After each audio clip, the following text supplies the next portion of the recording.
Kita selalu bersama seperti mentega dengan roti.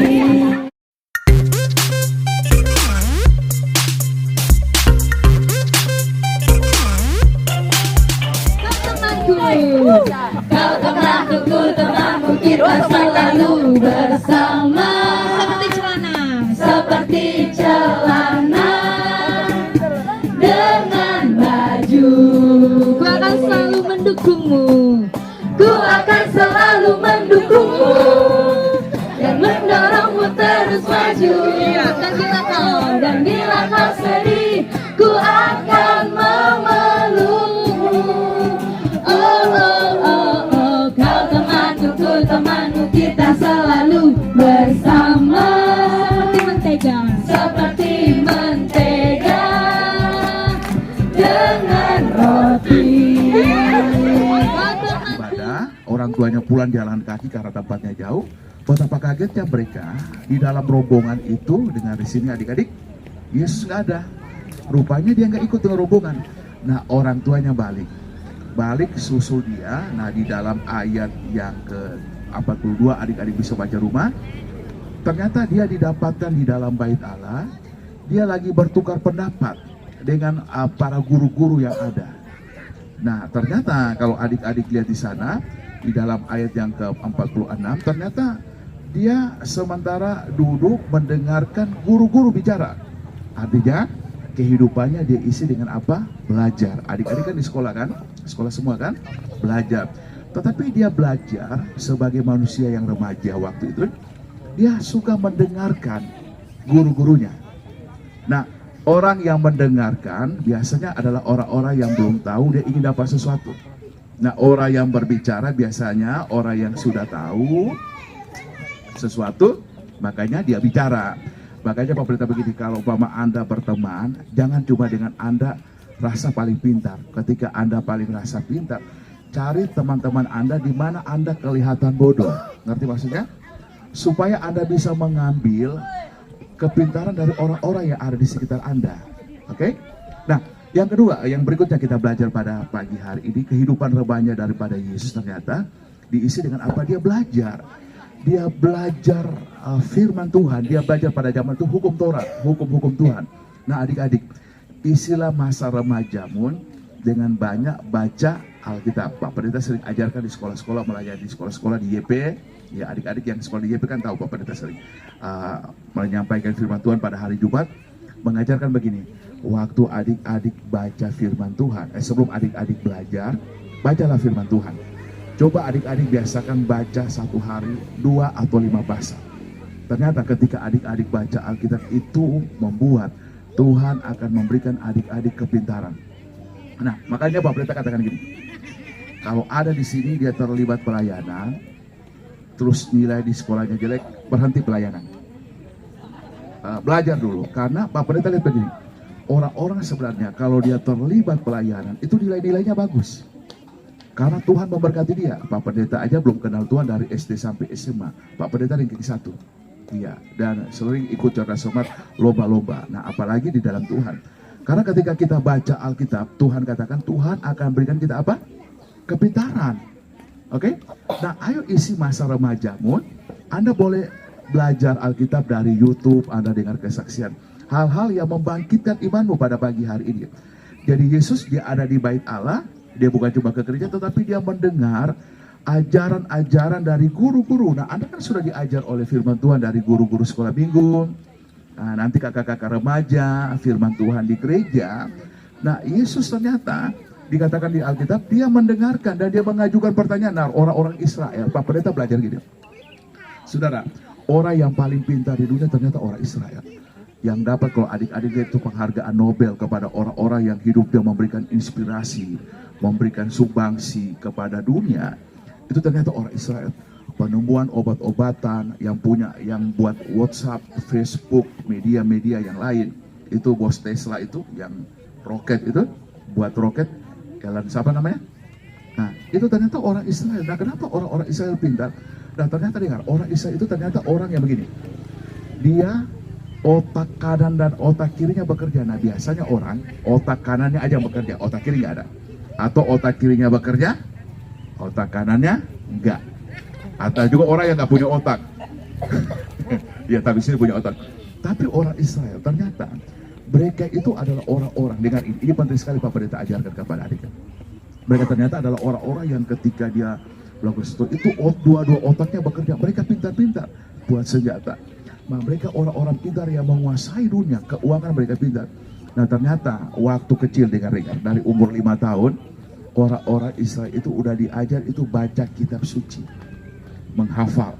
Nah usia 5 tahun mereka sudah belajar untuk kritis, bertanya, berdebat, bertukar pikiran dengan guru-guru yang ada. Kenapa ya? Kenapa pohon ini mesti tinggi? Kenapa dia nggak tumbuh ke samping? Kenapa capung itu bisa terbang? Kenapa kumbang itu dia besar tapi dia punya sayap kecil? Kok dia bisa terbang? Harusnya dalam ilmu aerodinamika itu badan yang kecil, sayapnya panjang, itu bisa terbang. Anda pernah lihat kumbang? Badannya gede, sayapnya besar atau enggak? Kecil. Kenapa dia bisa terbang? Nah, mereka sudah diajar itu belajar dengan berpikir kritis. Ya, dengar adik-adik ya, Anda sudah remaja, Pak Pendeta biasanya ajarkan ini di SMA. Dengar gini, masa depanmu itu bukan di depan. Masa depanmu di dalam dirimu, terkurung dalam yang namanya potensi. Tugas Anda, tugas orang tua, tugas guru-guru, tugas juga para guru-guru sekolah minggu remaja, mengeluarkan potensimu. Anda punya potensi.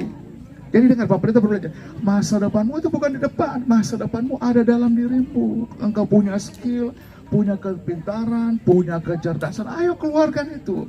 Makanya Pak Pendeta berharap remaja, pemuda ini masukkan, coba bikin good talent. Iya, supaya anak-anak itu keluarkan bakat. Contoh, bakat bisa memutar bola basket dengan tangan Anda. Itu lomba nyanyi. Ya, talenta Anda tuh harus keluarin. Ya, ini saya kasih imbauan aja di respon atau enggak apa-apa. Ayo bikin good talent untuk anak-anak remaja, pemuda, supaya mereka bangun kepercayaan diri mereka untuk keluarkan hal-hal yang terbaik dalam kehidupan mereka. Dan percayalah, ada hal-hal yang terbaik dalam hidup Anda. Iya. Pak Pendeta mau tanya sini, siapa yang di sini remaja, dia berteman, umpama Kak Ruth dengan Kak Ina ini berteman. Di sini ada yang berteman sekali, contoh Leticia dengan siapa? Ada teman yang dekat siapa? Yang sesama remaja. Leticia dengan siapa? Hah? Buat temannya? Nah, Renhat berteman dengan Leticia. Renhat tahu apa kelebihannya Leticia? Salah satunya yang bagus apa? Dia bisa nyanyi kah? Atau dia baik atau apa? Salah satu. Dia bisa tamborin. Hah? Dia bisa tamborin. Oke. Leticia, Renhat apa kelebihannya? Nah itu. Nah, temanmu kasih tahu, kamu punya potensi. Kamu punya hal-hal hebat pada pagi hari ini. Amin. Nah, makanya belajar itu puji temanmu, jangan mengkritik teman. Ternyata dia punya hal-hal hebat. Nah itu yang Pak Pendeta katakan, itu potensimu. Terus Anda gali itu, Anda belajar. Nah Yesus hidupnya apa tadi katakan? Masa depannya apa? Dia belajar kitab suci. Ada lagu sekolah minggu begini, baca kitab suci, baca kitab suci, kalau mau, terus kalau mau. Astaga, belum makan betul ini anak-anak remaja. Masya Allah Tuhan. Tunggu dulu.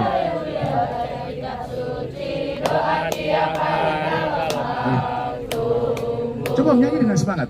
Oke, kasih naik nadanya, mana di gitar ini? Nah, sudah dimasukin di dalam apa ya? Oke, siap. Baca kitab suci. Doa tiap hari, doa tiap hari, doa tiap hari. Sana. Baca kitab suci, doa tiap hari kalau mau tidur. Oke? Itu firman Tuhan. Nah, Yesus kehidupan rupanya ini dia suka ya belajar ya. Jadi adik-adik, terus Alkitab katakan ayat yang ke-7, dan semua orang mendengar dia sangat heran akan kecerdasannya dan segala jawab. Nah, dia udah cerdas. Anda percaya Anda cerdas? Alkitab katakan Daniel berapa kali kepintarannya? 10 kali lipat. Oke, sekarang Pak Pendeta masukin aja bagian terakhir yang tadi kita baca. Yesus makin bertambah besar, dia pertumbuhan fisiknya besar, bertumbuh dengan baik dengan asupan gizi. Nah, terus kita katakan apa tadi? Bertambah apa? Lihat sini Pak Pendeta. Bertambah apa? Hikmatnya. Tahu nggak hikmat? Hikmat itu di atas pengetahuan, kecerdasan. Kalau pengetahuan itu kan kognitif kan? Dengar ini. Hikmat itu, Anda pernah dengar di dalam Alkitab seorang raja yang punya hikmat yang luar biasa? Namanya Salomo. Ada 2 orang ibu sama-sama melahirkan, tapi karena tidur ada 1 orang ibu, anaknya mati. Nah, akhirnya 2 orang ibu memperebutkan anak yang masih hidup 1. Nah, dibawa kepada Salomo, itu anakku. Yang satu bilang, itu anakku. Terus Salomo ini punya hikmat Tuhan, dia bilang begini, belah anak itu, baik itu 1 kepalanya berikan kepada ibu, bagian kaki berikan kepada ibu yang 1. Tapi karena ibu itu, yang ibu kandung, yang punya anak, udah, jangan dibelah anak itu, biarkan kasih kepada ibu itu. Karena ibu kandung gak mungkin mau anaknya mati. Akhirnya Salomo bilang, berikan bayi itu kepada ibu yang katakan tadi. Kenapa? Karena Salomo punya hikmat Tuhan. Nah, adik-adik, Pak Pendeta katakan gini, apa itu hikmat? Itu hikmat, itu pengetahuan di atas kepintaran pada siang pagi hari ini. Nah, hikmat itu begini, dengar ini. Hikmat itu dia bisa membedakan mana yang benar, mana yang salah. Itu 1. Apa? Membedakan apa? Contoh, hari ini ada pawai loh. Pilih mana ya, ibadah atau pawai? Nah itu. Nah, hikmat itu dia bisa membedakan mana? Mana yang baik, mana yang sangat baik, dan mana yang terbaik. Kita bisa bedakan mana yang terbaik ya. Kita diberikan ke pilihan-pilihan. Mana yang terbaik, yang yang menyenangkan hati Tuhan. Nah, kita diberikan kecerdasan yang itu.